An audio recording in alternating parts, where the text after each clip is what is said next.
Pemirsa, kita masih bersama Indonesia Lawyers Club.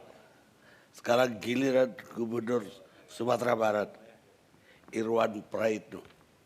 Assalamualaikum warahmatullahi wabarakatuh.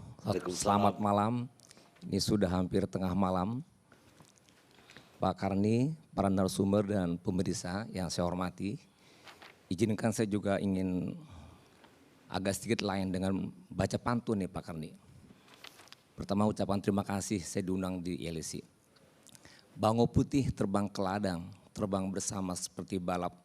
Terima kasih saya telah diundang dalam Indonesia Lawyer Club. Ini tepuk tangannya bisa sekian puluh kali nih, karena banyak pantun mau saya baca nih. Elok ke Cakung naik Metro Mini, ke Kalimalang naiklah Patas. Saya tersanjung diundang ke sini, apalagi diundang Bapak Karni Ilyas. Jadi saya memang sengaja membiasakan pantun ini sebagai membudayakan dan melestarikan budaya kita juga. Untuk Pak Karni ada dua pantun buat Bapak nih. Elok digoni letakkan pinang, dibawa keranjang terasa berat. Memang Pak Karni orang Minang, dikenal orang di Sumatera Barat. Warna-warni sebatang janur, diikat dengan tali benang. Kalaulah Pak Karni calon gubernur diperkirakan pasti menang. Cuman dia nggak jadi calon, jadi nggak bakal menang nih kan. Kemudian saya juga tidak ingin mengomentari Ibu Puan Maharani, karena saya juga kenal baik dengan beliau, kenal juga dengan Pak Ahmad Basyara, teman-teman di PDIP waktu saya di DPR banyak satu komisi. Tapi saya berikan apresiasi atas ungkapan teman-teman untuk menjelaskan. Tapi kami tidak ingin menjelaskan dalam konteks hari ini. Anak bina seorang tuan bercengkerama di tepi pantai. Saya kenal baik Ibu Puan, sama-sama orang partai. Sehingga yang menafsirkan silakan Ibu Puan sendiri. Saya tetap berpandang positif. Dan juga ucapkan terima kasih, kami didoakan. Dan juga kalau ada salah tentu kita perbaiki. Terasa sungkan bila dipertemukan, nampak sikap begitu reaktif. Hanya Bu Puan yang bisa menafsirkan, saya tetap berpandang positif. Kemudian bango putih mencari makan, masuk ke paruh ikan mas koki. Terima kasih sumbar telah didoakan, ada yang salah kita perbaiki. Jadi semuanya kita pandang positif. Cuman topik sumber belum Pancasila ini yang saya akan coba jawab. Sumber berarti ada dua. Pertama Pemdanya dan yang kedua masyarakatnya. Apakah Pemda baik provinsi maupun kota kabupaten belum Pancasilais? Maka saya akan tegaskan pastilah Pancasilais. Tidak akan mungkin keluar dari Pancasilais. Dari segi dalil-dalil banyak sekali. Undang-Undang nomor 12 tahun 2011. Jadi untuk peraturan perundangan itu harus menjadikan sumbernya adalah Pancasila. Undang-Undang Dasar 45 pasal 67 kita kepala daerah wajib memegang teguh dan mengamalkan Pancasila, melaksanakan Undang-Undang Dasar 45. Ini perintah Undang-Undang Dasar 45. Permendagri 80 tahun 2015, kemudian diubah jadi Permendagri 120 tahun 2016. Semua produk hukum yang kita buat, baik perda, baik peraturan gubernur dan sebagainya, harus diverifikasi, difasilitasi dan dievaluasi oleh Mendagri. Jadi tidak mungkin kita membuat aturan yang mungkin intoleran, yang kemajemukan ataupun macam-macam, tidak mungkin. Karena dievaluasi dulu baru sah, baru kita pakai. Di luar dari yang menjadi rujukan Permendagri untuk membuat APBD, di situ ada program-program kegiatan bahkan dicoret-coret kalau nggak cocok itu oleh Mendagri, kemudian kita sahkan untuk dipakai. Di luar itu ada istilah diskresi dalam Undang-Undang nomor 30 tahun 2014. Jadi kepala daerah punya diskresi. Itu diskresi yang di luar dari apa yang telah diatur kita bisa buat. Itu pun wajib memperoleh persetujuan menteri. Jadi udah dikerangkeng semuanya. Kepala daerah ini nggak mungkin membuat macam-macam dan aneh-aneh. Tidak mungkin sama sekali. Ditegur pasti, dilarang dan nggak mungkin. Jadi diskresi pun juga diatur oleh pemerintah. Minta persetujuan menteri. pacu kuda berlari-lari, kuda di depan cepat bereaksi, fasilitasi perda oleh Kemendagri termasuk pergub dan juga diskresi. Kalau Laparnas yang butuh tentu terbayang dengan ikannya. Pemprov Sumbar selalu patuh dengan pemerintah yang di atasnya. Dan kemudian bagaimana konsekuensinya kalau kita melanggar? Undang-Undang Dasar 45 Pasal 78 kepala daerah diberhentikan. Ya, ini diberhentikan kalau kita melanggar Pancasila. Jadi saya bisa pastikan kepala daerah itu nggak mungkin bertahan sampai 10 tahun seperti saya ini. Kalau saya melanggar Undang-Undang Dasar 45, baik staf kami dan juga seluruh pejabat, dan juga termasuk Bupati Wali Kota di Sumatera Barat. Dan kemudian juga kepala daerah dinilai oleh pusat itu tidak hanya Kemendagri. Selain Kemendagri juga menilai. Bahkan penghargaan-penghargaan yang kita dapat itu ada screening dari kepolisian, dari kejaksaan, dari BIN. Itu dicek itu satu-satu itu. Nah sementara saya sendiri dapat penghargaan lebih 347. Itu pasti di screening, apalagi dari presiden itu pasti di screening. Jadi pastilah Pancasilais. Nah itulah suatu kenyataan bahwa di daerah juga ada Forkompimda, Kapolda, Kajati, kemudian ada Danrem, ada BIN daerah, dan juga ada DPRD dengan beragam partai, ada juga berbagai institusi vertikal yang bersama kita tiap hari.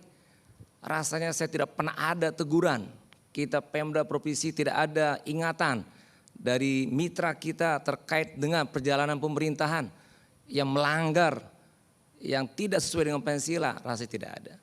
Kemudian juga ada catatan tahun 2016, di zamannya Pak Cahyokumolo Mendagri, ada menginventarisir perda-perda seluruh Indonesia yang kemudian dibatalkan yang terkait dengan pelanggaran-pelanggaran, mungkin ada juga perda syariah dan sebagainya. Di Sumatera Barat Pak Karni itu tidak ada satupun perda baik provinsi, kota, kabupaten yang dibatalkan karena konten, karena substansi yang intoleran atau substansi yang sifatnya anti Pancasila nggak ada.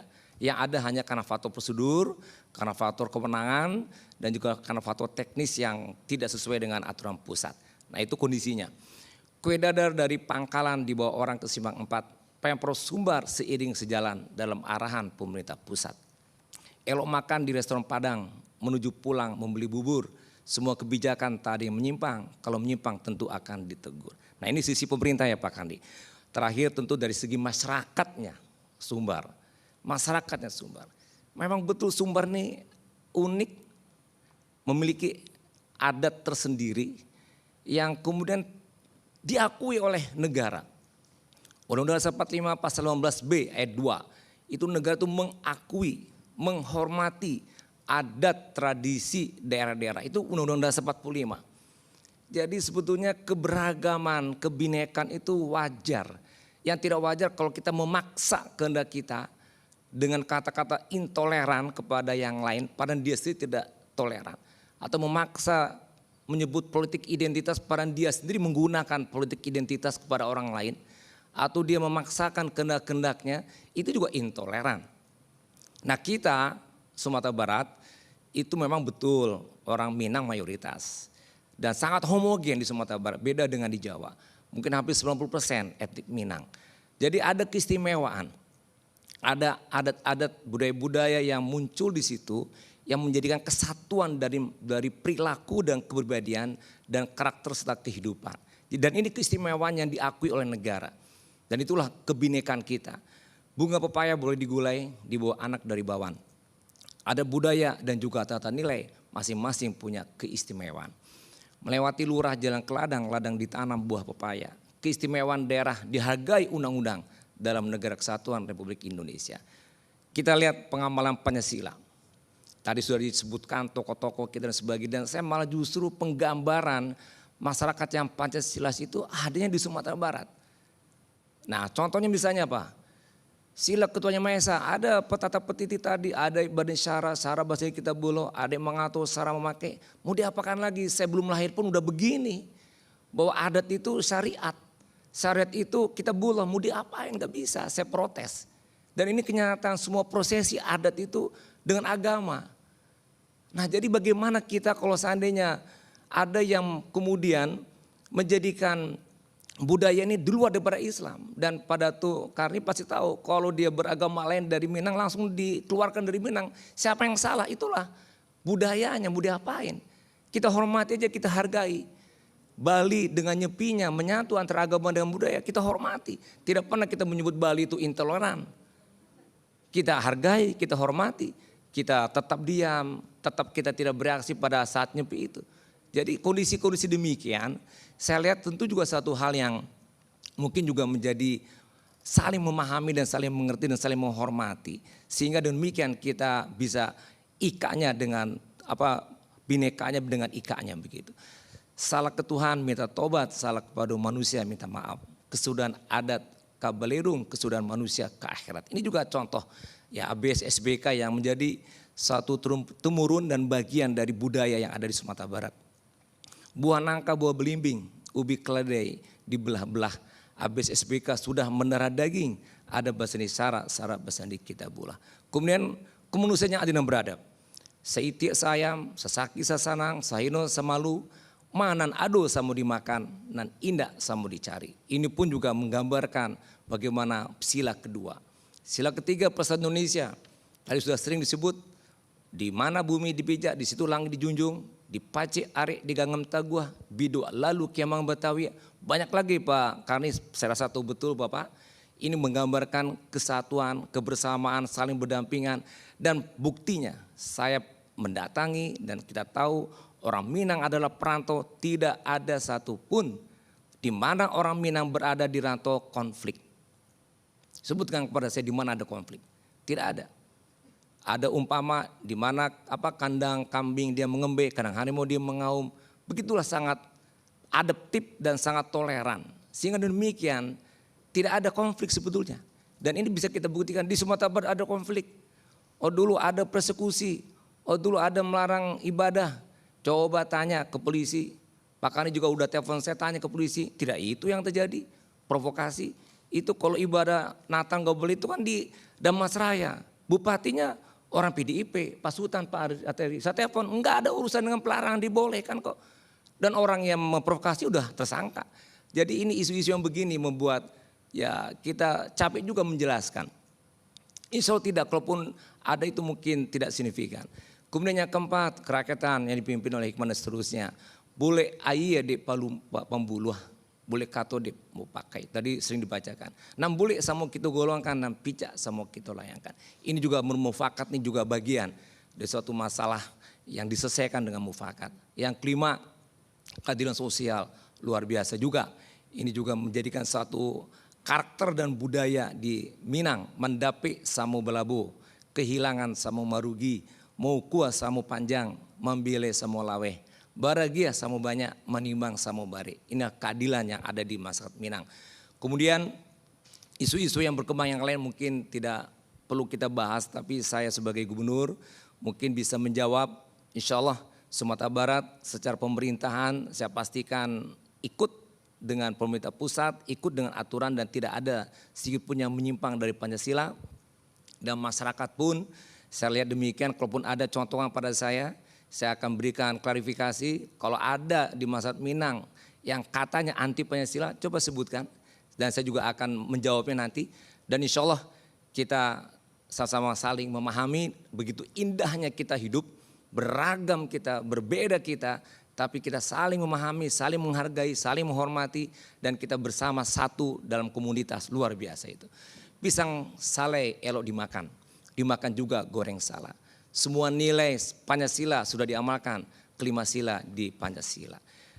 Batang sagu dan pohon pinang di tengah-tengahnya pohon jati. Jangan ragu karena Minang, NKRI adalah harga mati. Terima kasih Pak Kani. Saya tutup dengan ucapan biarkan berkibar bendera merah putih. Jangan ada yang berani menyentuh. Cukup sekian, terima kasih. Wassalamualaikum warahmatullahi wabarakatuh. Waalaikumsalam.